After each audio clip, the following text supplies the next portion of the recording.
Hey guys, welcome back to Official Bravo Nation. This is our 11th episode, and today we are going to be reviewing Love is Blind, Season 6, Episodes 7, 8, and 9. On the last episode, we left off at the engaged couples meetup on the beach. There was a lot of drama between Jimmy and Chelsea and the bean dip situation with Laura and Jeremy.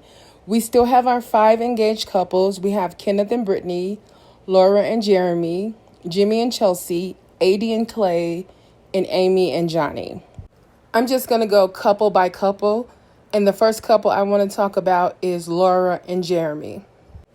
So with Laura and Jeremy, they take us to the next morning. I did want to know what happened after their little fight on the beach. I was hoping we get to see what happened that night. But apparently Jeremy gave her the silent treatment. They went back to their place and he didn't want to talk to her. Jeremy slept on the couch. Laura tried to talk to him, but he just gave her the silent treatment. And so the next morning they're on the beach and they're talking about, what happened. And he apologizes for giving her the silent treatment, saying that she didn't deserve that.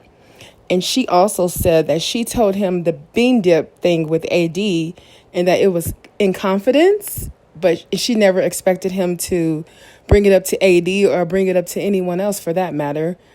But he did. And, he apologized. He said she didn't deserve it. And Laura woke up the next morning. She felt alone. And he tells her on the beach that, she's not alone. He's there with her. They're in it together, which is really nice. I understand Jeremy being upset because Laura, she was out of pocket with the whole bean dip thing, like hitting someone's nipple and then telling it to him. But then he also shouldn't have brought it up to AD because he should have known, she's telling him that. She didn't tell him to go and repeat that to AD. So I understand why both of them are upset. I'm happy that they worked it out and, she's feeling better. She's feeling more validated. And then we see Jeremy talking to Amy. Amy is the Latina who's engaged to Johnny. All the couples are together on the beach, but each couple they're talking to different people. So Amy and Jeremy are talking to each other. And Jeremy tells Amy that he wants to meet Sarah Ann. Sarah Ann was the other girl he was into in the pods. He tells Amy he wants to meet her. He wants to be friends with her. And he just wants to reach out to her when they get back to North Carolina. And Amy is just sitting there. She's looking shocked, like she doesn't really know what to say. But then all the couples leave the DR, and Jeremy and Laura move in together. They talk about their icks, what they like, what they don't like. And then how each season they have the couples go to each other's apartments. So we go to Jeremy's house. Now, Jeremy and Laura, they have bonded over their OCD. He told her he was extremely neat. And Laura, she took it with a grain of salt. She said she didn't really believe him or not, But when we get to Jeremy's house, it is serial killer level neat. Like, it's what you would expect Ted Bundy house to look like. And Laura, she's a little freaked out. She's happy that he's not messy because she did say if he was messy, she wouldn't marry him. But he's very neat to the point where Laura said his apartment looked like his house looked staged to her. That's how neat it was. And Jeremy, he's showing Laura around the house. And there's a really sweet moment because his mother left a card in the kitchen. It's just like a happy engagement to them. It was really sweet. And then Laura meets with Jessica. Jessica is a single mother who was in the love triangle with Jimmy and Chelsea. The one who's really beautiful, who actually does look like Megan Fox. Laura and Jessica meet up. And Laura tells Jessica that Sarah Ann sent Jeremy a DM. And Laura, she's not happy about this. And she reads the message to Jessica. And part of the message says, if ever your mind is shifting on your choice, I would love to meet you. Now, Sarah Ann sent that to Jeremy. She knows that he's engaged to Laura. And she's telling him, if you're not feeling Laura, I'm still here. Which is so shady. It's just a shitty thing to do to another woman. And Laura, she's not happy at all. But she said that Jeremy liked the message. She would rather he had just gave it a thumbs up because she sent it on Facebook. So she didn't like that Jeremy liked the message. He didn't respond to her. He didn't like write her back or anything. He just liked it. But he was very open with her about it. He was very transparent. He told her everything. He showed her the message. She even took a screenshot of it. That's how she was reading it to Jessica. But Laura, she's still pissed off. She don't think he should have liked it. I'm not sure about that. Maybe he shouldn't have liked it. I feel like he was trying to be nice. But then again, Jeremy wants, as he told Amy in the DR, he does want to reach out to Sarah Ann. And then we meet Laura's parents and her brother and sister-in-law. I love Laura's family. They were really cool. It's her father. His name is Rick. Her mom, Cindy. Her brother, Eric. And her sister-in-law, Megan. Now, before her family got there, she kind of prepped Jeremy that she didn't want a marriage like her parents. She basically said her parents coexist. Like they're in a loveless marriage. And they're just married to be married. They're no longer in love. And she says she doesn't want a relationship like that. She doesn't want a marriage like that. She wants more out of, I don't blame her, but that's how a lot of old school marriages were. Like a lot of people, their grandparents would be sleeping in separate rooms because after so many years together, they kind of start feeling like siblings. So I'm not surprised that her parents are, there. And she's young. She still thinks that you're going to feel those same passionate romantic feelings 30 years later, which you probably won't. But she's just saying, she wants more. And she's also grew up in that house. So I don't know what she saw.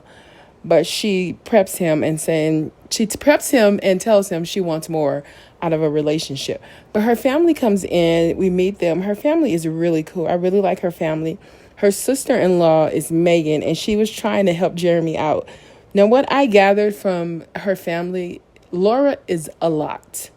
I mean, she's a lot. She talks a lot. She has a big personality. She has a lot to say. She even told them about Sarah Ann, which I felt was kind of inappropriate. Like, that wasn't the time to bring that up, especially to her parents they're coming there to meet Jeremy for the first time. They don't know this man, This is the point where you're trying to sell him to your family. You want them to know all the good things. You don't bring up the other woman from the pods. Like, you do that later. I can see her doing that with her sister-in-law and her brother. But you don't do that when he's meeting your parents for the first time. I just felt like that was inappropriate. She kind of threw him under the bus. And then we see Laura's parents in the confessional by themselves. And her mother said, she is a lot. And she hopes Jeremy can deal with that. And her father says she's very strong-willed. If you put her on a pedestal and treat her like a princess, she will walk all over you. Like her family, they were very honest, brutally honest, to the point where they kind of like, she gets on their nerves. I think she's, probably very blunt and says things to hurt their feelings or something. But I know they love her, but they were very honest about who she is. Her parents were very perceptive. Like, they know who their daughter is. They're not fooled by like, oh, my child would never do that. They know exactly who their daughter is. And then in the final scene of episode 9, we're at Jeremy and Laura's house, and the energy is very tense. So they are sitting across from each other. He's sitting in a chair with his sunglasses on, and she's sitting on the couch. And apparently, Jeremy went out last night. He left the house at 10:45 p.m. and didn't come back until after 5 a.m. And she's like, where the fuck were you? And so he says that he was at a bar and that he was on his way home because the bars close at 2 a.m. She said she knows that. And he said that he got a message from one of the guys in the pod that Sarah Ann was at this certain bar. So he went there and he wanted to talk to her. And that's what he was doing for apparently 3 hours. He claims he was in the parking lot in the car talking to Sarah Ann. Laura is furious. Of course she is.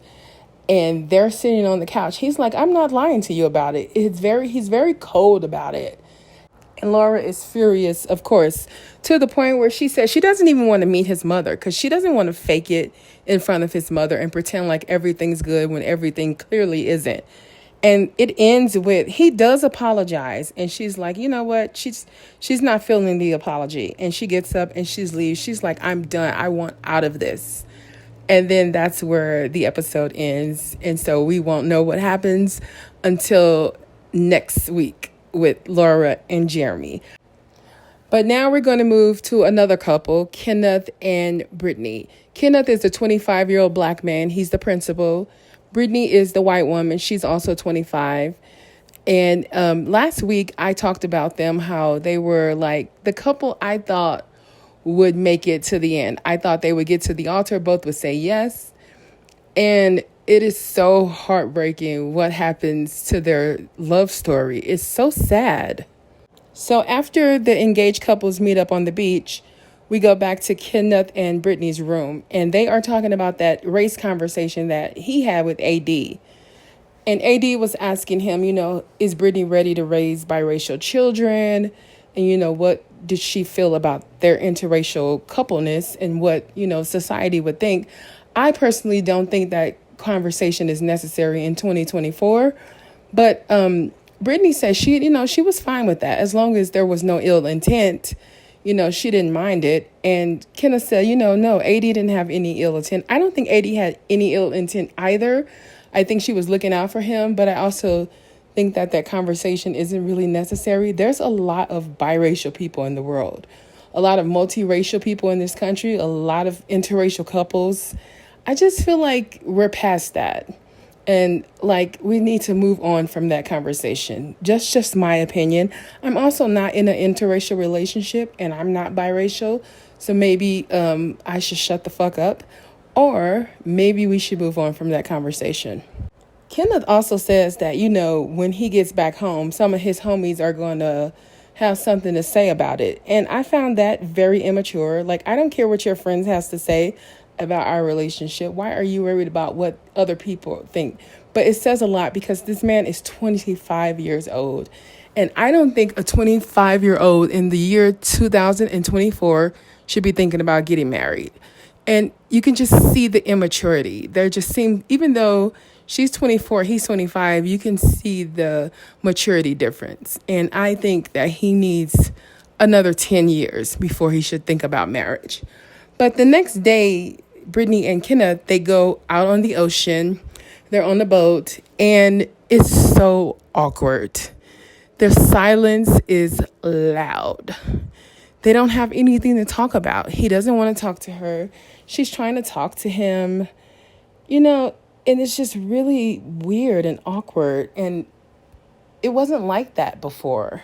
So I feel like ever since that conversation with AD, I feel like something is different. And maybe he wants to be with a black woman. I don't know. But his energy is really different. And Brittany is trying to be affectionate. He's not really giving it back to her. And he just seems uninterested and bored. He's kind of boring himself. And he seems bored with the whole situation. And so they leave the DR and they go back to Charlotte. And they move in together into a townhome. And he is always on his phone. I mean, this man is glued to his phone in just a way that's very representative of his generation. I think he's 25. He may be Gen Z or maybe a younger millennial. I'm not sure. But he is always on his damn phone. And then he tells her it's their first night together in their new place. She probably wants to chill. But he tells her she has to cook. And she's like, oh, you making me cook. He's like, yeah, you can cook and we can enjoy the meal together. I know it's kind of chauvinist, maybe not. But she says she wanted to be that type of wife. But I just feel like it's their first night together. They should have just order Uber Eats, order DoorDash, let her rest. She wants to rest and relax too. I just feel that, he didn't need to make her cook for him on the first night. But then as she's trying to talk to him, she's unpacking and he's giving her one-word answers. He just seems so uninterested in this woman. And he said, he is so happy to have his phone back. He said it feels good that, to be without your devices for a while, but he feels so good to have his phone back. He misses his friends. He has to check on his school because he's the principal. And this man is obsessed with his phone to the point where she can't get anything out of him because he's always on his phone. And she's talking to him. He gets up and leaves. He's like, oh, I'm going to go in the other room. And she's upstairs unpacking, trying to figure out, left drawer, which drawer you want, which side of the sink you want. And this man is glued to his phone. Then they go to Kenneth's apartment, to his place. And it looks like a 25-year-old lives there. And then they go sit on the couch, and he, once again, doesn't talk to her. She's trying to get something out of him. He's on his phone. He's looking at his phone. He's not saying anything. It's just an awkward situation. And I'm like, I don't know how this is going to work. How is this relationship going to work? Because this man literally will not talk to this woman. He is not interested in her. He's something shifted. I don't know if he's not attracted to her, but this isn't working. And then, exactly what I predicted happened. It happened. So we go to a scene with the two of them, and I'm just expecting it to be just another scene, and it turns out to be the final scene of Brittany and Kenneth. Wow. They're in the kitchen. Kenneth is eating, and she talks about how he woke her up in the morning, like very inconsiderate. Come in the house. She's trying to get sleep because she has to be up at a certain time. He turns all the lights on, wakes her up. No consideration for her and what she has to do in the morning. And then she talks about how there's no crave. She calls it a crave. She's talking about like the lust and the passion you have with the person you're in a romantic relationship with. She says they have none of that between them. And he kind of turns it on her. This scene was very confusing to me because Brittany has been saying, and what we have been seeing is that she's putting in effort and he isn't. But then he says that when he tries to be affectionate with her, she kind of like brushes him off. And so that makes him step back. I haven't seen that. Now, maybe that's something that Netflix isn't showing us, but he kind of turns the conversation around on her, which confused me a little bit. I'm like, so who isn't feeling the passion? Is she not feeling the passion towards him, or is he not feeling the passion towards her? And they're both blaming it on each other. And what we've seen, he is the problem. She isn't. But, he said that he is, it's concern for him, her constant need for validation, which I don't think that's what she's doing. I think she's just trying to have a conversation with her fiance. And he's saying that she always needs validation and that he doesn't understand how that's going to work out for them. And so Brittany, at this point, she gets really emotional because she said that they've barely kissed. They've never made out. They're engaged. These people are engaged. They were on a romantic island trip together. I know they are practicing abstinence. They're going to wait till they get married. But, it's like he doesn't want to kiss her or make out with her because he feels like he's going to want to have sex. So he knows that he can't. So he's avoiding any level of intimacy. That's what Brittany is saying that he's doing. And that's what I feel like maybe that's what's going on there. He just doesn't want to, I don't know. I don't know what's going on. It's just a confusing situation because they're both saying the same thing about each other. And all we see is her side. What I'm seeing with my eyes, Brittany is right. But she also said that, he's a good guy. But Kenneth, he's a good guy, but he's really cold. I feel like he's cold. This woman is crying. She's emotional because you can feel that the relationship is falling apart at this moment. And there's just nothing from him. And she is just sobbing. And he literally picks up his phone in the middle of this conversation. He's on his phone again, like a psychopath. That really pissed me off because he couldn't put it down, go over there, hug her, comfort her, something. He gave her nothing. And then he's looking at his phone. She's crying. And then all of a sudden he puts his phone down and says, this isn't going to work. And, I want the best for you and for myself. This isn't fair to either of us. And this relationship is just not going to work. And he did hug her just to show her that there was no beef between them. And then he said, are you okay? Mind you, he's ending his engagement. Like, this isn't a little thing. He's ending an engagement. And this woman is sobbing. She loves him. She agreed to marry him. She's sobbing. And this man says, are you okay? And walks upstairs and gets on the phone with one of his friends, and said, yeah, I'll be over there soon. And Brittany is sitting there by herself crying. And it just fades out. And that's the last that we see of Brittany and Kenneth. I feel really bad for Brittany. She seems like a really sweet person. But I feel like Kenneth was too young for this experiment. Like, I don't think a 25-year-old man should be on Love is Blind. It's just a different world. A 25-year-old man in 1924 would have been ready for marriage. But a 25-year-old man in 2024 should not be thinking about marriage. He's just too young. And I feel like he shouldn't, Love is Blind shouldn't have casted him on this show. You could just see the level of immaturity. His body language was very immature. He looks like a teenager who went upstairs to play video games. And he's just ending his engagement like, it's nothing. It's no big deal.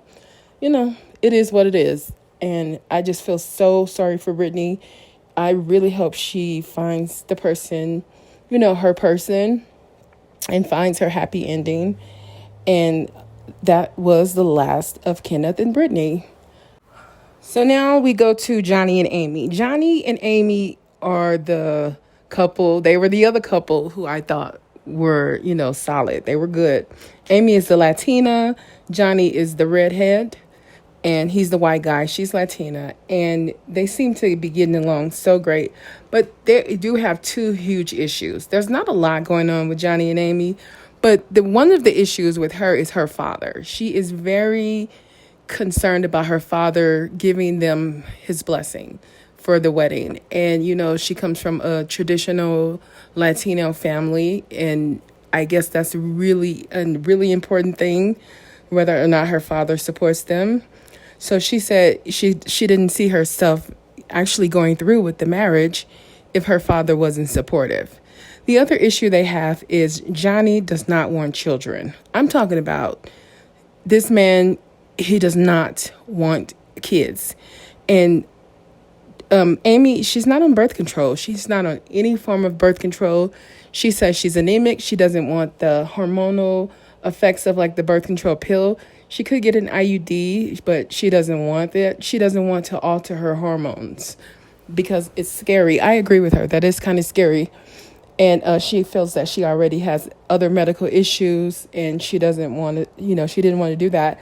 And she's Catholic, which I know a lot of Latinos are Catholic and they don't believe in Catholics don't believe in birth control. And so maybe that plays into it as well, the religious aspect. But Johnny, first of all, he can't believe she's not on birth control. He said he just assumed all women were. Laura laughed at him when he said that. But this man has made it very clear he does not want to have kids. Like, to me, it got a little creepy because she said, what if a year from now, we get pregnant a year from now? And he was like, no. He was very adamant that no. And then she said that maybe he should consider a vasectomy. And he was like, yeah, that is a consideration. This man does not want to have children. I mean, like, really, it's a deal breaker for him. And so that's really all the drama that's going on with Johnny and Amy. There's not that much there, just her father's blessing. And this man does not want kids, and he's not playing. He don't want no damn kids. He said he wants to be completely financially stable, and he wants to travel and do other things for himself before he becomes a father. And I understand that. I really understand that. But he married a Catholic Latina. Well, he's engaged to a Catholic Latina. So this is going to present a problem, I believe. I just hope she doesn't get pregnant because, you don't want to have a baby with someone who doesn't want the baby. or, I don't know how this is going to work. But we got to get her father's blessing. So that's really all that's going on with Amy and Johnny. And so the next couple I want to go to is AD and Clay. Now we pick up with AD and Clay the morning after the engaged couples meetup that we saw at the end of episode 6. So they are on the beach. They're in the Dominican Republic. They're having brunch, and it's kind of awkward between them two. It's awkward between most of the couples, but he is eating soup. Now, Clay said he is half Guyanese. His father was Guyanese, and so he's Caribbean. And now I don't know if this is a cultural thing. I don't know. I am Black American. I don't know, but this man is eating soup. He picks up the soup.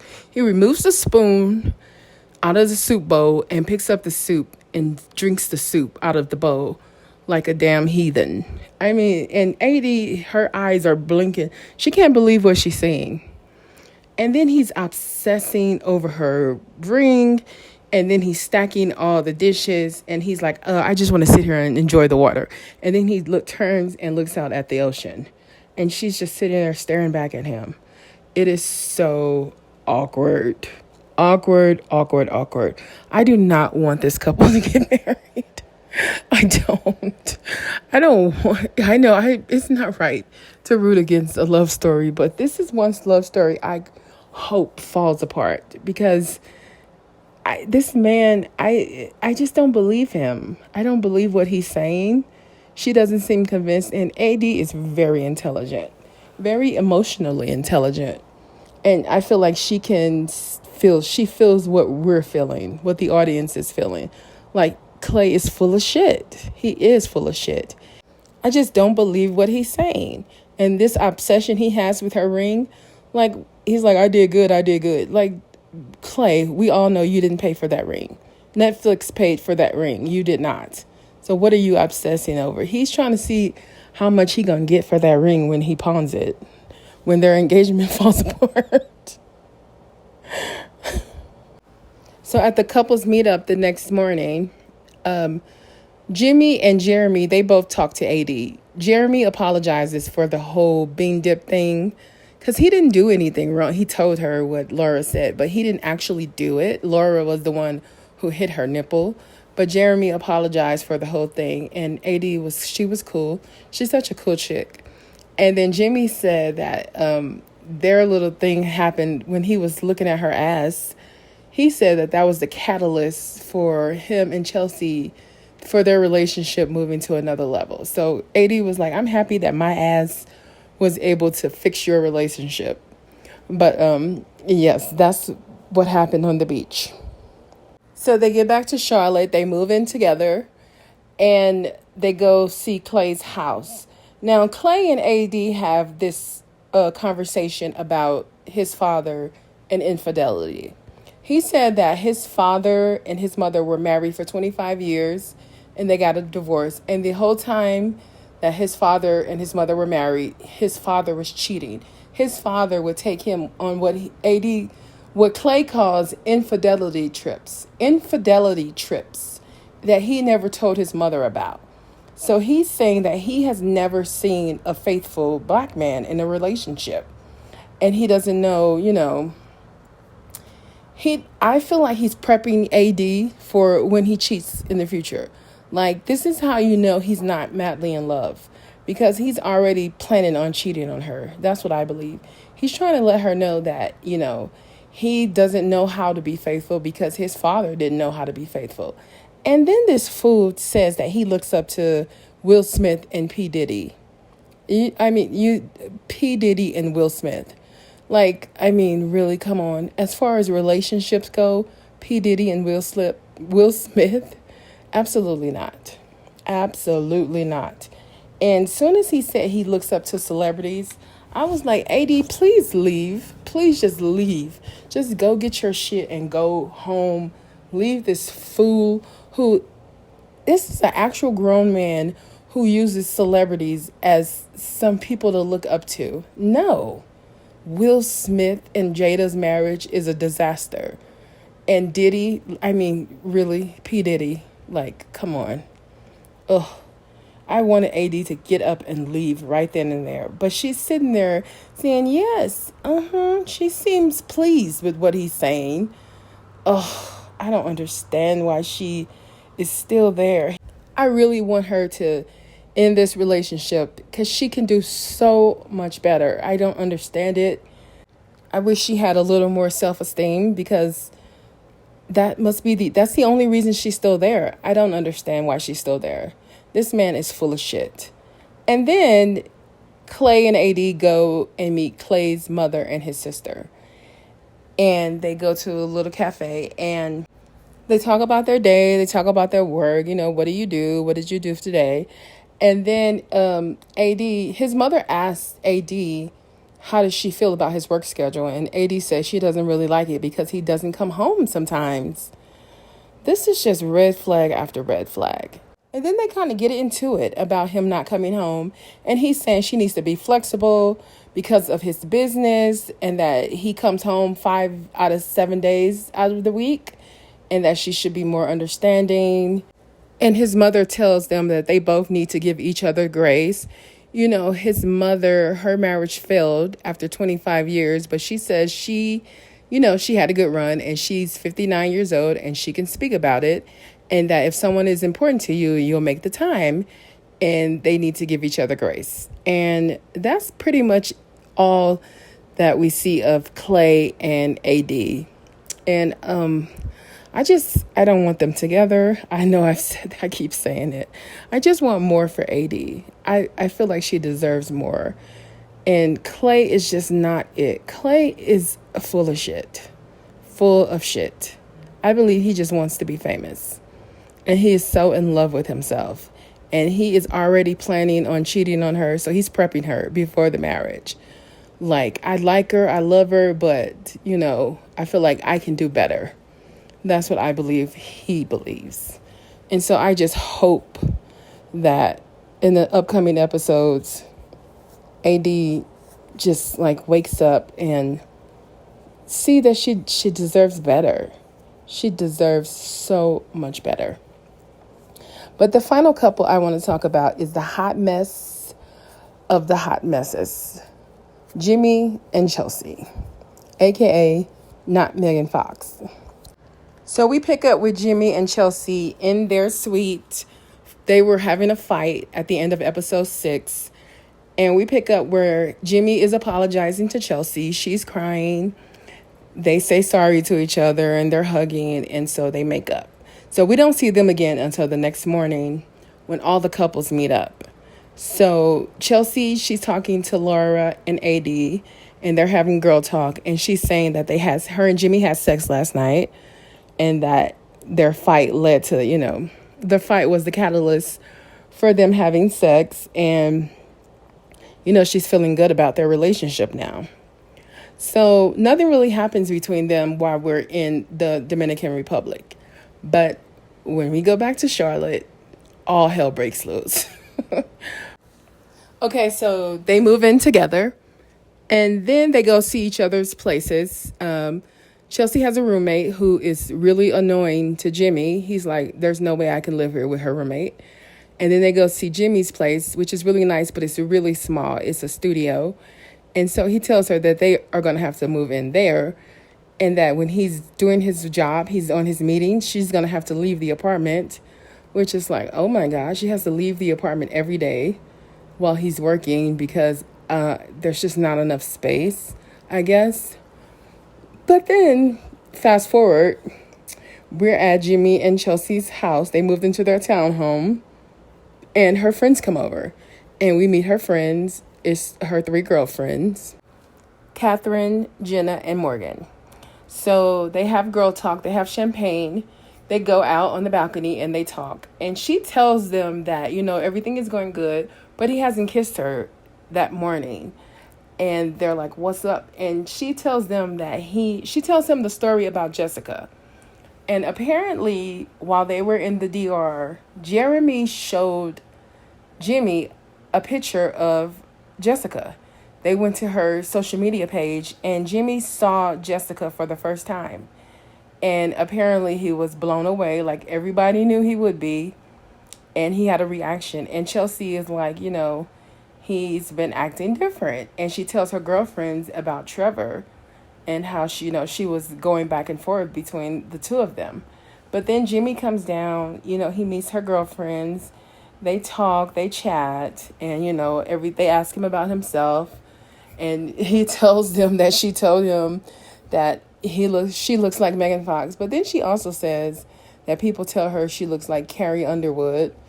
I can see it slightly. When I see Chelsea, I see Adele, because she's a pretty woman. She just doesn't look like these people she thinks she looks like, and she just should stop saying that. Like, just say you look like yourself. But she tells people, she said that people tell her she looks like Carrie Underwood and Megan Fox, and they have a laugh about it. But then the girlfriends leave, and it's just Jimmy and Chelsea, and things get really bad. Okay, so they're in the kitchen talking, and Chelsea is saying that Jimmy has been walking around the house not talking to her in the way that she would like. She actually said, "When I came home, I wanted you to say, 'Hun, how's your eyebrows?'" I'm not kidding. She actually says this. She needs a lot of reassurance and a lot of attention, and Jimmy isn't giving it to her, I think, because he doesn't feel it. But he's saying that he is busy, that he said he cut his mouth, and that has been hard for him to talk. And then she tells him he hasn't kissed her today. And then he's like, oh my God. And he goes over and kisses her. But then he says, actually, I kissed you twice this morning. But then she says that, he's been acting weird since he saw that picture of Jessica. And he says he only brought up Jessica because Jeremy brought it up to him. But Chelsea says she feels that he's been imagining what his life would look like with Jessica. That's why he's been distant towards her. And he's saying that he hasn't been distant towards her, that it's all in her head. She's feeling insecure. But when Jimmy is saying this, I don't believe him. Like, he keeps telling her he loves her. I love you. I'm here with you. I propose to you, but I don't feel it. So Chelsea doesn't feel it. I can see why she doesn't feel it, because I just don't believe it when he's saying it. I feel like he's saying what he feels she wants to hear or what he's supposed to say, and he doesn't want the audience to hate him. So he's trying to tell everybody what they want to hear, but you can just tell his body language, everything, all of the nonverbal things are saying, all the nonverbal things are very loud. Like his body language, everything is the intuition that I have watching. I'm saying this man does not want to be with this woman, and this man is very curious about Jessica. But then he tells her she needs a lot of reassurance and that she's been clingy. And she gets so upset at him calling her clingy, which to me, I'm no fan of Jimmy, but Chelsea is a little bit clingy. And you don't tell me ma'am, you're a grown woman. You don't need this man to constantly tell you that he loves you and you're great and you're beautiful. You don't tell me I'm beautiful.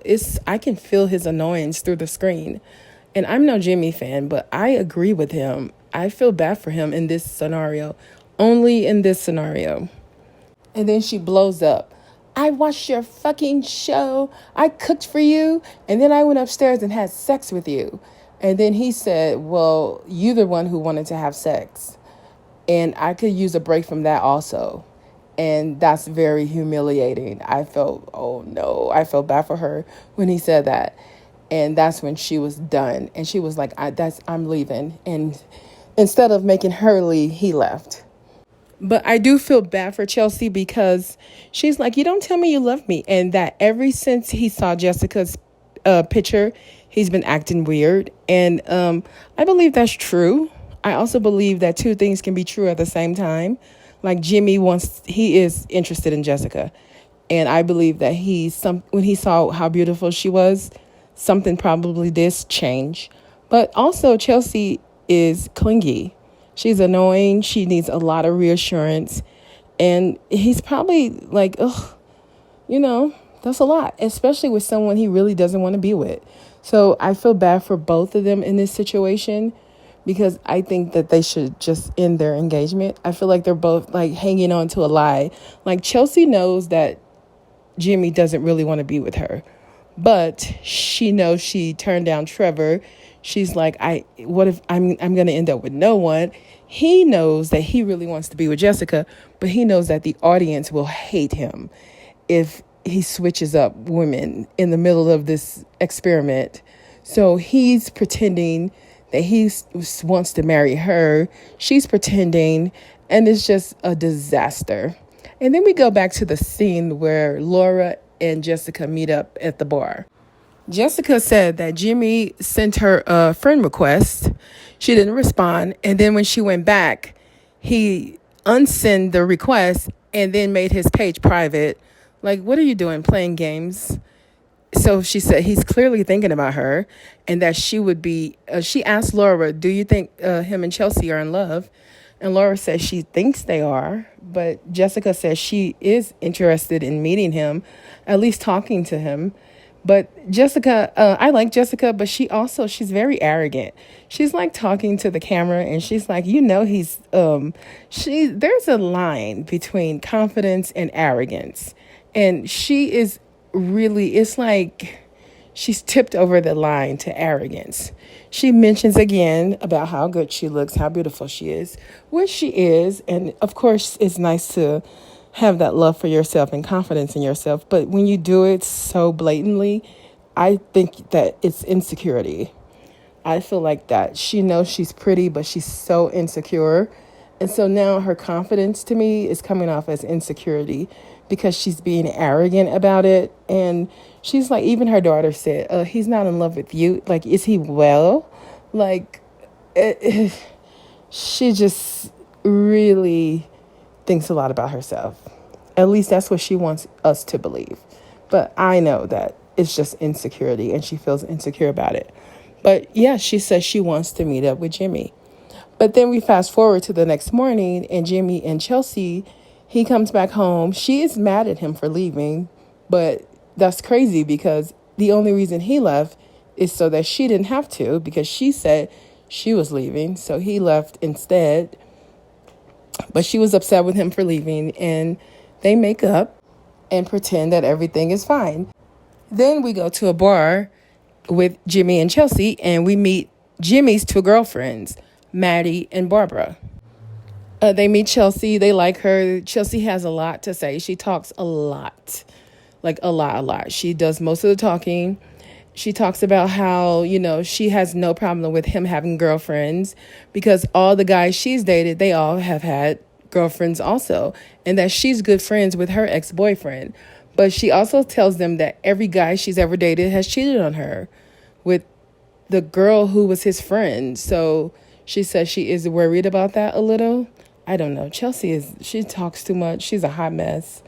But that's the end of Chelsea and Jimmy for these batch of episodes. I just don't. And we see the previews and he's going to meet Jessica and she's going to meet with Trevor. And I just don't see this relationship working out. And, they should be happy. Do what makes you happy. And they shouldn't be forced to be in a relationship just because they are on Love is Blind. And this relationship is going nowhere fast. And that's it. Thank you guys for listening to this week. I will see you guys tomorrow when I review the season finale of The Real Housewives of Beverly Hills. Thanks for listening, guys. Bye-bye.